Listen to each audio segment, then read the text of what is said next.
বল না, আমি বলছি যে আমরা তো জাহাজে চাকরি করি, জাহাজে চাকরি করার অবস্থা যদি বিয়ের বসেই গেছে না, যদি বিয়ে শাদি করি, বউ কি থাকবো না পলাইবে? কারণ বউ তো থাকবে বাড়ি, মজা থাই পানির মধ্যে। ও থাকা বলতে জাহাজে তুমি বিয়ে করবে যেদিন, বিয়ে শাদী যেদিন হবে, আল্লাহর হুকুম মতন বিয়ে হবে, বাসুটা কি এদিনকেই তোমার তৃপ্তি মিটিয়ে লাগতে মিডিয়া এরপরে বলবা যে আমি জাহাজে যাই, আবার 10-15 দিন পরে আবার তৃপ্তি না ছুটি দেবে 10-15 দিন পর। দিব একটা হগা বাগা কয়ে যাইতে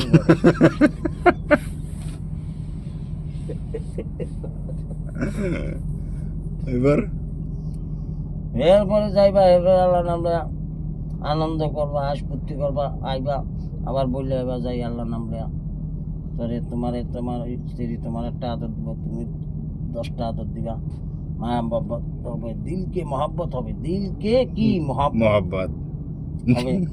এই আল্লাহর হুকুম তুমি স্যার কি করবা, মোবাইলে কথা তুই করবা, যা আল্লাহ ভরসা, অমুক মাসে ইনশাল্লাহ আমুক মাসে ইনশাল্লাহ আল্লাহ ভরসা।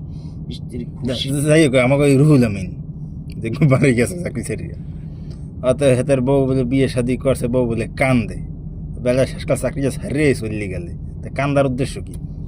কান্দার তো মামু, কান্দার তো যখন নতুন বিয়া করছে, বাসুর ঘরের প্রথম নতুন, তে একটু আনন্দ পাইছে, আনন্দ পাওয়ার উদ্দেশ্যে রুলামিন তো আয়া বলছে, সেই শোকে কিন্তু বাসে না, তার ওই আনন্দটা পুরা হয় নাই, এই জন্যে কান্না কাটটা রুলামিনের জাহাজ তো নিয়ে গেছে, নেওয়ারে যখন রুলামিন বাগাজর উঠিয়ে দিছে তখন আনন্দ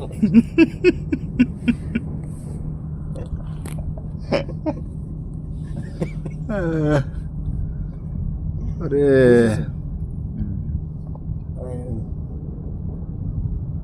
পাগল রুলামিন, বুঝছো? ঈদের কলেজটা তুইয়া মেয়েরা বউ কি তোরা তোর সংসার বিয়ে করছো, কেমনি চালাইতে হবে এই টেনশন করতে, 2 মাস বাড়িতে থাকবো, নতুন 2 মাস বাড়িতে থাকবে, শান্তি পাইতেছে না, এরপরেও কইব কামের সারে তুমি কেমনে চলবা। ও মানে একটা ব্যবস্থা করে দেবে, বিয়ে শাদি করছে বেলায় মজা।